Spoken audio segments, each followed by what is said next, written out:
প্রভুর কাছে প্রার্থনা করো এবং তিনি তোমার কথা শুনবেন এবং সব সংকট থেকে তিনি তোমায় উদ্ধার করবেন।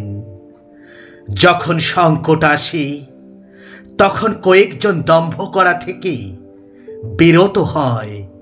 প্রভু সেই সব ভগ্ন হৃদয় লোকদের কাছাকাছি থাকেন এবং তাদের উদ্ধার করেন। প্রভু, আপনি আমায় পরীক্ষা করেছেন, আমার সম্পর্কে আপনি সবই জানেন। আমি কখন বসি এবং উঠি আপনি তাও জানেন। বহুদূর থেকেই আপনি আমার চিন্তা ভাবনা জানতে পারেন। প্রভু, আমি কোথায় যাই এবং আমি কোথায় শুই তাও আপনি জানেন। আমি যা করি তার সবই আপনি জানেন। প্রভু, আমি কিছু বলার আগে আপনি বুঝে যান আমি কি বলতে চাই। আমাদের প্রভু মহান, তিনি প্রচণ্ড শক্তিশালী। তিনি যে কত জানেন তার কোনো সীমা নেই। সব সময় প্রভুর সাহায্য নেবে, তাহলেই তুমি সফল হবে।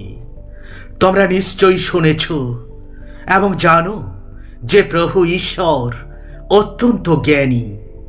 তিনি যা জানেন মানুষ তা শিখতে পারে না।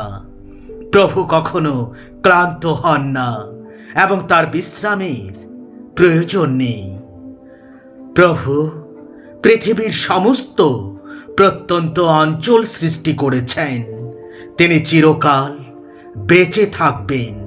প্রভু দুর্বলকে সবল হতে সাহায্য করেন, ক্ষমতাহীনদের ক্ষমতাবান করেন। চিন্তিত হইও না, আমি তোমার সঙ্গে আছি। ভীত হবে না, আমি তোমার ঈশ্বর। আমি তোমাকে শক্তিশালী করে তুলব, তোমাকে সাহায্য করব, তোমাকে আমার ভালো দক্ষিণ হস্ত দিয়ে সমর্থন দেব। প্রভু বলেন, তোমাদের চিন্তা আর আমার চিন্তা এক নয়। তোমাদের রাস্তা আমার রাস্তার মতো নয়। পৃথিবীর থেকে স্বর্গ অনেক উঁচুতে, ঠিক সেই রকমই তোমাদের থেকে আমার পথও অনেক উঁচু এবং চিন্তাও অনেক উঁচুতে বিচরণ করে।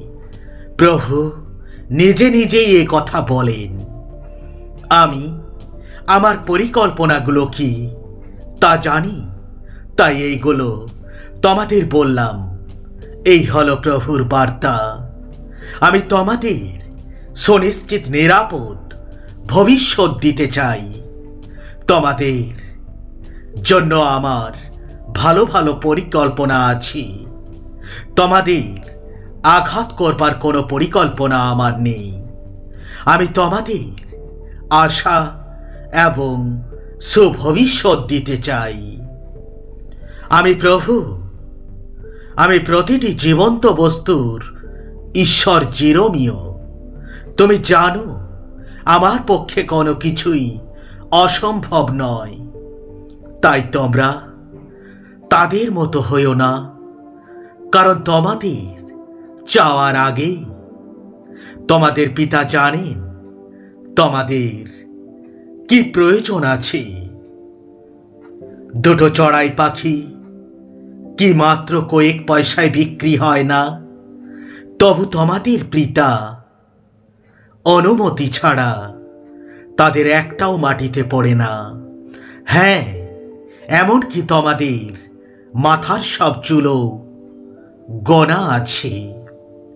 কাজেই তোমরা ভয় পেও না। অনেকগুলি চড়াই পাখির থেকেও তোমাদের মূল্য অনেক বেশি। আমি তোমাদের এসব কথা বললাম যাতে তোমরা আমার মধ্যে শান্তি পাও। জগতে তোমরা কষ্ট পাবে, কিন্তু সাহসী হও। আমি জগৎকে জয় করেছি। আমরা জানি যে সব কিছুতেই তিনি তাদের মঙ্গলের জন্য কাজ করেন, যারা ঈশ্বরকে ভালোবাসে, যারা তার সংকল্প অনুসারে আহুত। যে প্রলোভনগুলি স্বাভাবিকভাবে লোকেদের কাছে আসে, তার থেকে বেশি কিছু তোমাদের কাছে আসেনি। তোমরা ঈশ্বরে বিশ্বস্ত থাকো।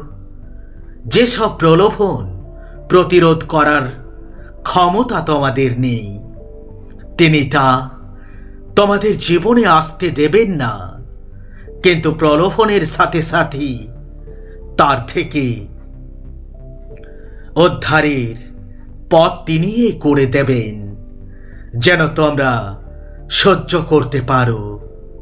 আমি যখন পৌঁছাবো, তখন তোমরা যাদের যোগ্য বলে মনে করো, তাদের হাত দিয়ে সেই অর্থ জেরুসালেমে পাঠাবি।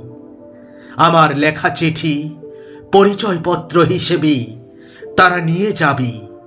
আর আমার যাওয়া যদি ঠিক বলে মনে করো বা মনে হয়, তবে তারা আমার সঙ্গেই যাবি।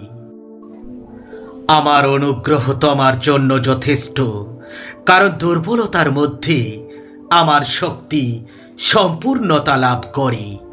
এই জন্য আমি বরং অত্যধিক আনন্দের সঙ্গে নানা দুর্বলতার গর্ব করব, যাতে খ্রিস্টের পরাক্রম আমার উপরে অবস্থান করে। যখন কোনো সংকটের মধ্য দিয়ে যাই, তখনও আমি আনন্দ পাই। যখন অন্যরা আমায় নির্যাতন করে, তাতে আমি আনন্দ পাই। যখন আমার সমস্যা থাকে, তখনও আমি আনন্দ পাই। এই সব আমি খ্রিস্টের জন্য সহ্য করি, কারণ যখন আমি দুর্বল, তখনই আমি বলবান। কোনো কিছুতে উদ্বিগ্ন হইও না, বরং সকল বিষয়েই প্রার্থনার মাধ্যমে তোমাদের যা কিছু প্রয়োজন, তা একমাত্র ঈশ্বরকে জানাও এবং তাকে তোমরা ধন্যবাদ দাও। তাতে সমস্ত চিন্তার অতীত যে ঈশ্বরের শান্তি, তা তোমাদের হৃদয় ও মনকে খ্রিস্ট যিশুতে রক্ষা করবে। আমার ঈশ্বর তোমাদের সব অভাব মিটিয়ে দেবেন। খ্রিস্ট যিশুতে ঈশ্বরের যে মহিমার ভাণ্ডার আছে, তার থেকে তিনি তোমাদের সব অভাব মোচন করবেন। আমিন, আমিন, আমিন।